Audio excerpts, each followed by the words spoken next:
Okay, so now we are talking about at that point where had Bertha had suddenly thought of a plan, and she had got an idea like Eureka, and you get an idea.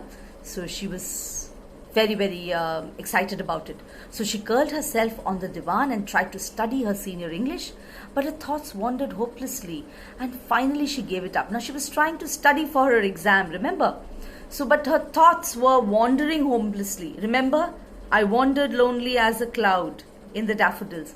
Wandered here means her thoughts were wandering, means different thoughts going haywire here and there, hopelessly. And finally, she gave it up in despair and went to bed. There she could not sleep. Now, she wanted to go to sleep, but she couldn't get sleep. She lay awake and wrestled with herself. Now, she's juggling with some thoughts. Wrestling here means she's fighting with some kind of a thought which is going on in her mind. What could that thought be? It was after midnight when she sat up in bed and said solemnly, I will do it. That means she has come to a decision. She has decided to do something. Now, what is that? We have an idea and we know about it. So, next day, Bertha wrote a confidential letter to Aunt Meg. She thanked her for her invitation and then told her all about Grace. So she wrote about Grace to her. So what is she thinking? She's thinking of taking Grace along with her. Let's see. And what I want to ask Aunt Meg is that you will let me transfer my invitation to Grace. There you are. Underline that. So she wants Aunt Meg to invite Grace instead of herself, and ask her to go to Riversdale this summer in my place, instead of me. Don't think of me ungrateful. Now look at the beautiful way in which she explains. She says, I'm not ungrateful. It's not that I don't care about your invitation. Oh, I'm really looking forward to your invitation and I would love to go. But it is a fact that Grace needs to go there more than me. She needs this holiday. No, I'm sure you won't. You know that I'm not ungrateful. You would always understand things, but you can't have us both. I know that. And I'd rather Grace should go. So I'd rather Grace should go means I feel she should go. Rather than me, she should go. I'd rather Grace should go. Look at the beautiful way it's said. It will do her so much good, and I have a lovely home of my own to go to, and she has none. Such a beautiful thought. At least I can go to my house in the summer vacation. But where will she go? She has to work all her summer vacation. She has no home. So I think she deserves to go for that vacation, and she deserves to be happy in her break. So you can take her. Aunt Meg understood. Now Aunt Meg is also a beautiful person.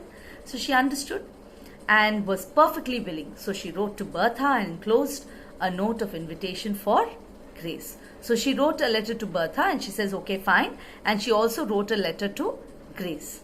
I shall have to manage this affair very carefully, reflected Bertha. Now this is the diplomatic Bertha, underline.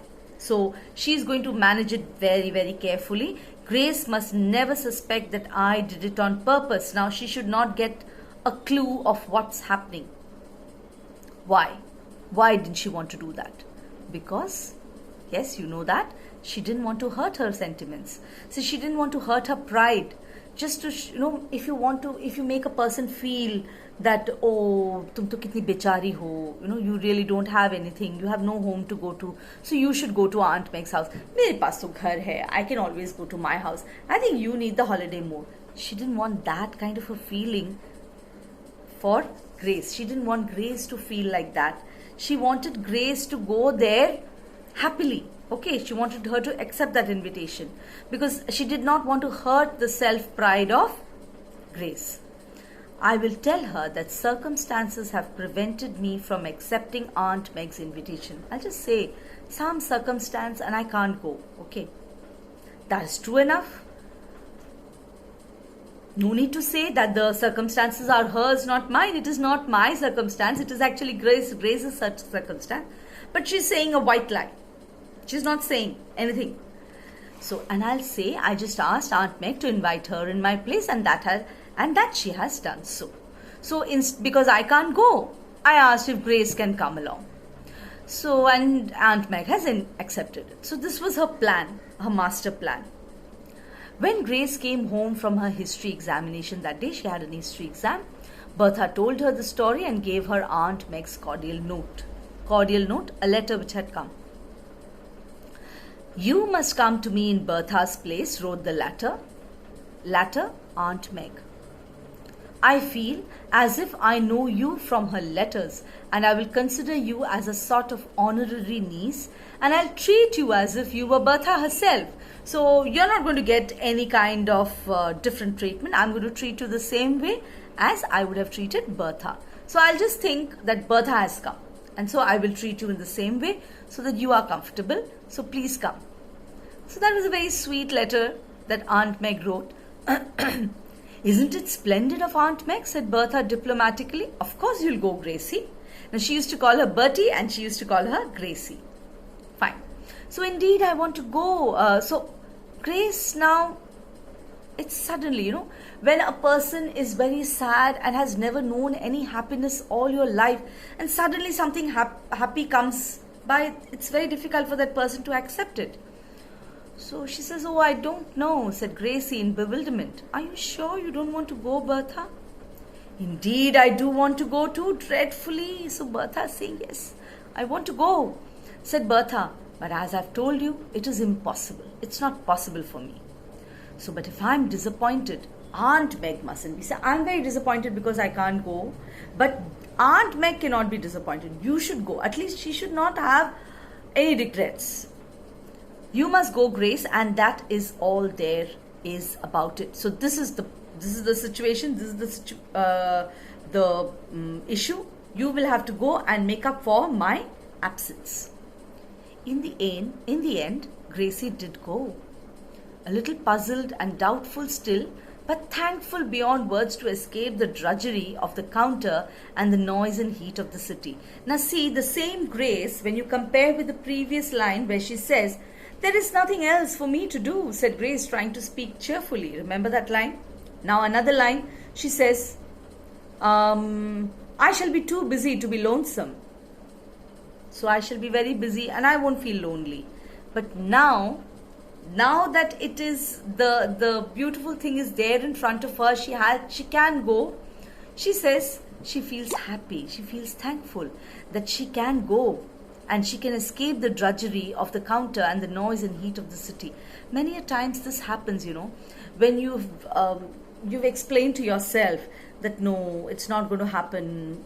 You can't, obviously. How can you get an iPhone? You don't. It's very expensive. Your father cannot afford it. But suddenly your father surprises you with that gift, and you feel, wow, lovely. Is it possible? Is it true? And you feel so happy. So Bertha went home feeling a little bit blue in secret. Now she's feeling a little blue.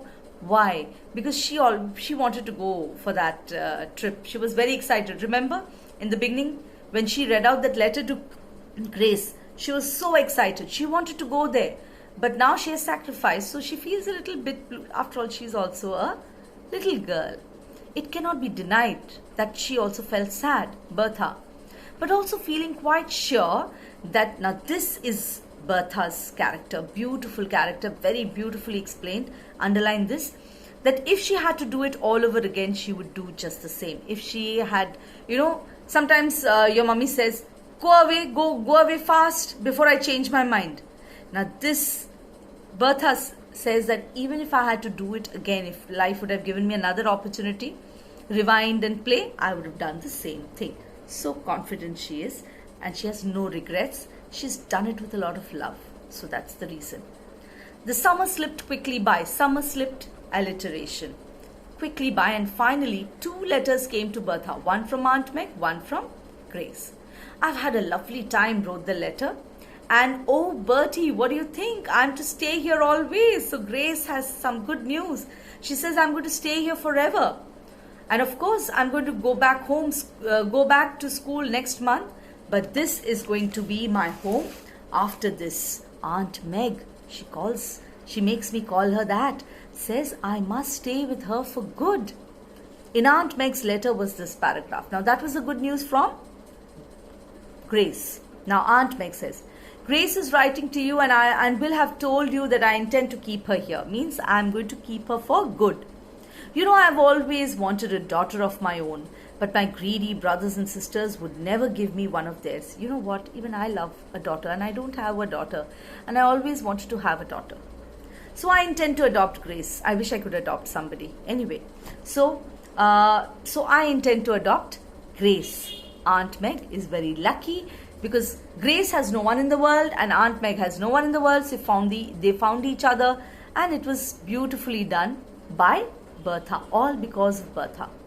Now, she is the sweetest girl in the world, and I'm very grateful to you. You means Bertha, for sending her here. You will not know her when you see her. Now, like my dad used to say, Kitna khati ho? Now I'll have to call the carpenter, and I'll have to call the mason. I'll have to, break the doors and other things, because you'll be so fat you won't be able to come out of the room. We'll have to dig you out. We'll have to bring you out. So fat and plump you'll become. I don't know why my dad used to crack such jokes. But anyway, this is exactly which I remember right now about Grace, that she's become so plump and rosy now you won't be able to recognize her. Bertha folded her letters up with a smile. Now she has both the letters, and she's so happy for not only Grace but also for Aunt Meg, that Aunt Meg has found a daughter. She felt, I have a vague, delightful feeling that I am the good angel in a storybook. And it's exactly what has happened. This is a story, and who is the angel of that storybook? It is Bertha. So beautiful. And so, this feeling of goodness, that when you help someone, when you do something for someone, that feeling is heavenly. That feeling is really heavenly. So now let us just quickly go through some questions. In what respects were the two girls different from each other? Now I have given you the different characters, the list in the PPT. You could try to write a paragraph on both of them. Now when you get such a question, you will have to write it in 2 paragraphs. First paragraph, you talk about one character, leave a line. Second paragraph, talk about the second character. You can take all the clues from there, and I have explained the whole lesson to you. I'm sure it will not be difficult for you to frame this answer now. Why was Gracie dressed as she was? Now remember, she was mourning for her aunt, the only aunt. So she was dressed in black and she was mourning. How did Grace celebrate the good news she had received? Now, she had celebrated with caramels. Remember, some chocolates. Okay, what do we learn about the aunt from what Bertha says about her? Now, this is not Grace, this is Bertha, because Bertha has first explained about the aunt. So it is from Bertha's mouth that we are introduced to Aunt Meg, and we know that she's a jolly, sweet, understanding, beautiful human being, very kind, isn't it? She spoils her nieces. What do you think is meant by the statement, Mary, Lou and Lil are girls after your own heart? I have explained it, so go through the first video, and you will know. What made Grace wistful? Now, wistful is when you long for something, that iPhone. I wish I had a Barbie doll. I wish I had this. Okay, so I wish for a car of my own. My dream car is the Ford Icon car. So I'm very wistful. So what made Grace wistful? She also wished for a holiday, for some happiness, something to look for, some excitement, some people whom she could call her own, some loved one who would plan things for her, like Aunt Meg has planned a vacation for Bertha.